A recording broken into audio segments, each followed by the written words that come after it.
Police खात्याला तुम्ही बळी करतात, त्या डीसीपीला बळी केला आणि तोही 24 तासात. त्यामुळे दुर्दैवी आहे की पोलीस खात्याला तुम्ही बळी करतात, त्या डीसीपीला बळी केला आणि तोही 24 तासात.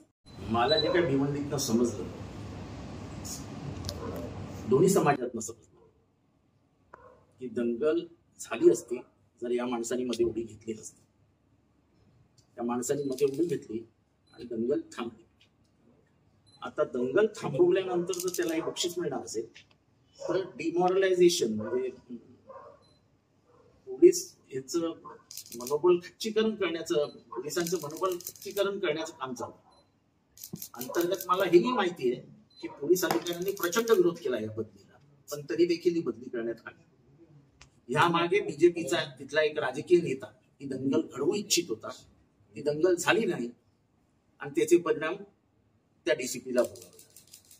म्हणजे याचा अर्थ स्पष्ट आहे की या सरकारला काहीही करून दंगल पेटवायचे आणि पोलिसांना पुढे हत्यार म्हणून पाठवायचं. मी पोलिसांनाच विनंती करेन की तुम्ही हत्यार बनवू नका, यांना दंगल घडवायची आणि निवडणूक जिंकण्याचा यत्किंचितही त्यांचा आता आधार राहिलेला. त्यांना माहिती आहे प्रत्येक सर्वे त्यांच्या विरोधात जातो आणि असं जर करतील तर अजून सर्वे विरोधात जातील. कारण का हिंदू हा कधीच आक्रमक, हिंसा आवडणारा हा कधीच नव्हता. त्याच्यामुळे शांततेने तिथे जीवन चालू आहे.